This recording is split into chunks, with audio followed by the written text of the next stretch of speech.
Good morning, afternoon, night to any of you and all of you, regardless of where you are. Today we are going to talk about some One Piece. Well, to be completely honest, we aren't going to do very much talking about One Piece as we are going to rant about One Piece. Something that very few people do, or do accurately, or even bother to do because they're scared of dislikes and all that. Because this is One Piece.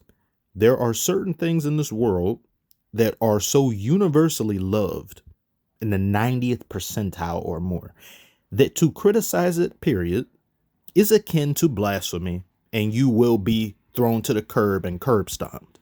One Piece is a part of that exalted group. One Piece is Michael Jordan and Adele rolled up into one. Michael Adele.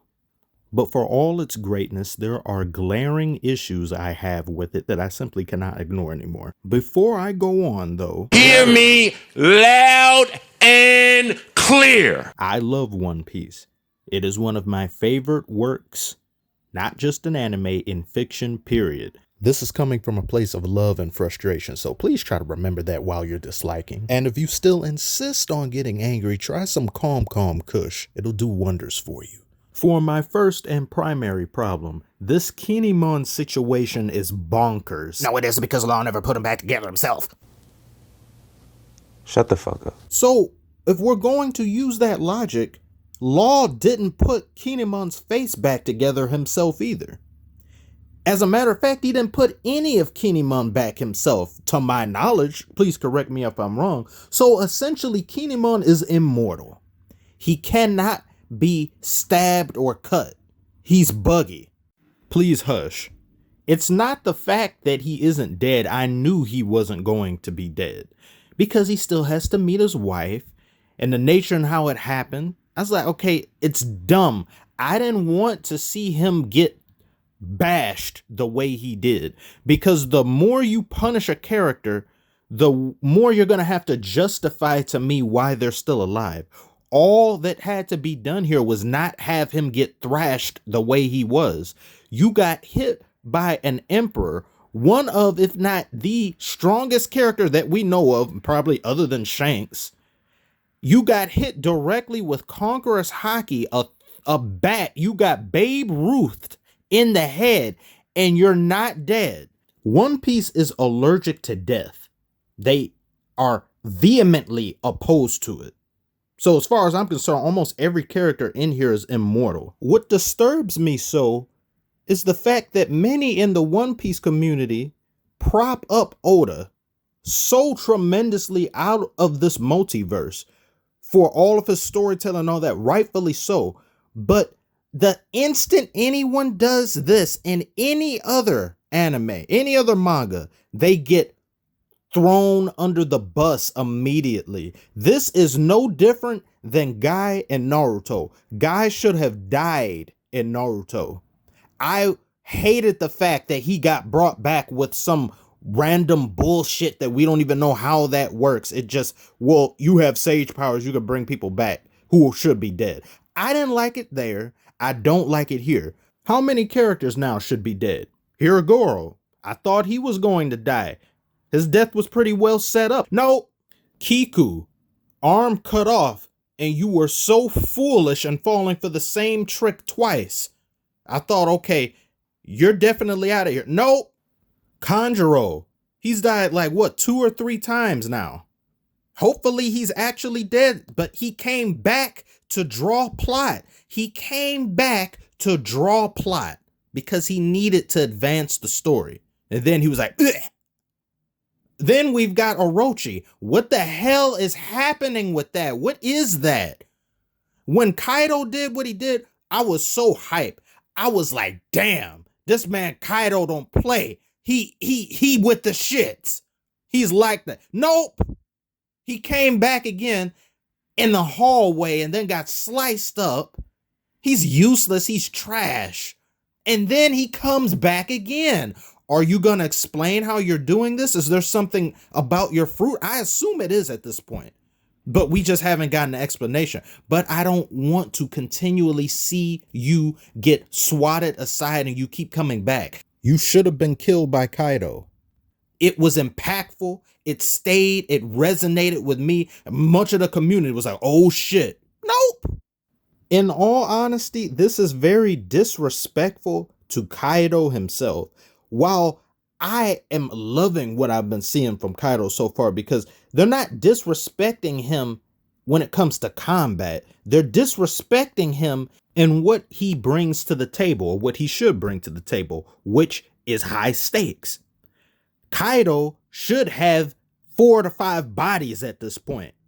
I expected him to have bodies at this point. He has none. What's happening right now is the equivalent of Tony Stark and many of the other heroes that accompanied him in Infinity War pulling up to Titan to fight Thanos on his home turf, and everybody leaves with sunshine and rainbows like, oh, that was pretty hard, but luckily we were able to make it out. Win or lose scenario, they're able to make it out, not one casualty.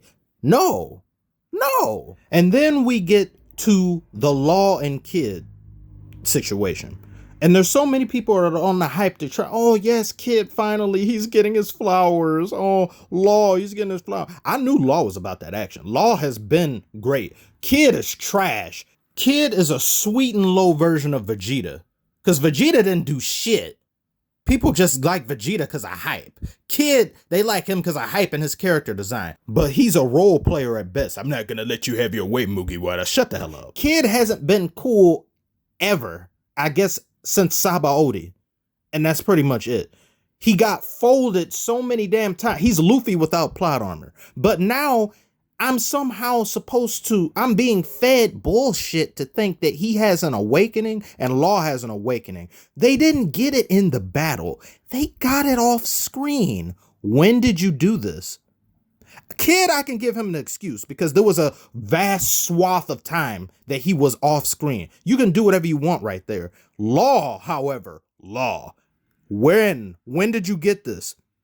Was it pre-Dressrosa? Because if it was, you're blasphemous and you need to slap yourself. Because you went in Dressrosa trying to kill Doflamingo and you died like 3 times in that arc. You literally died 3 times in that arc, but you didn't once use your awakening?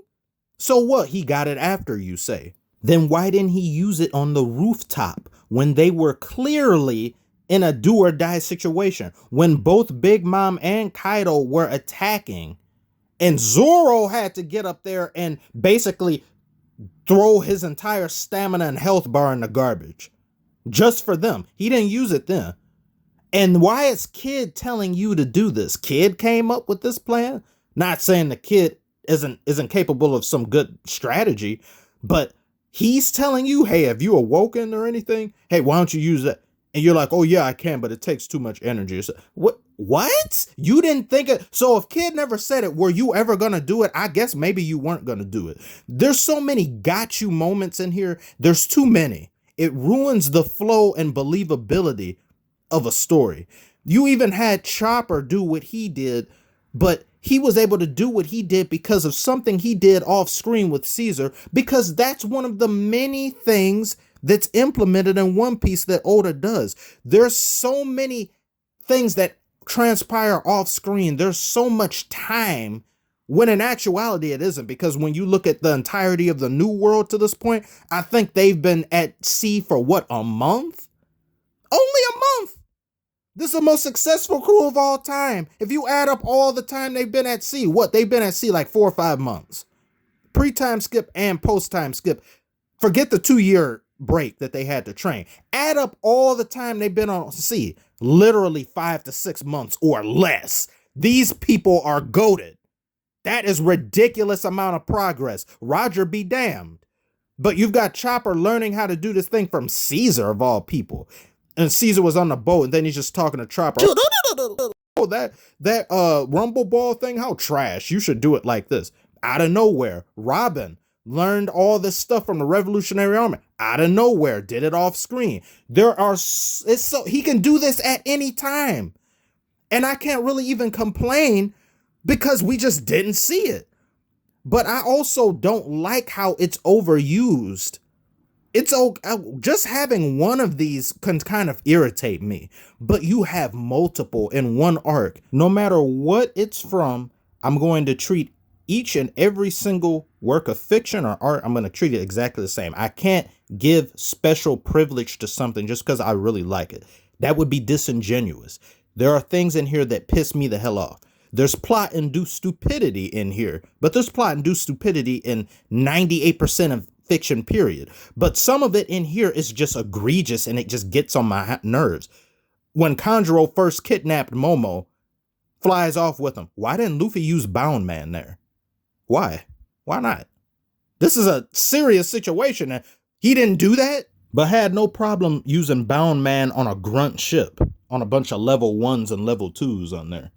Priorities, I guess. I don't know. I really hope the raid fails, like Mr. Moore said. I really like Mr. Moore. Subs to the channel. I hope it fails because there's so much story that hasn't been told yet. You've got with Zoro, you've got with just all these other different elements. And why the hell hasn't Mihawk been mentioned when it comes to Wano? And Wano is supposed to be Comic-Con for swords. Supposed to be Washington D sword. And no mention of Mihawk? Why? Why? Where is he at? When is somebody's gonna talk about it? Why is the world's greatest swordsman never went to sword capital? I should have heard that by now. Why haven't I heard that? Let me stop. If anything I'm saying is wrong, do tell me below. Correct me on any of this. Like, feel free to do. I am open to all criticism on this. This is just stuff that I hope the arc doesn't end in a bad way. And I hope this doesn't go the route of Naruto War Arc. Please do not. I can't handle that. I really can't. Especially for something like this that's been going on for well over 2 decades. Do not follow in trash footsteps. So I want to thank you for watching. Like, comment, subscribe, all that jazz. I will see you. I'm out.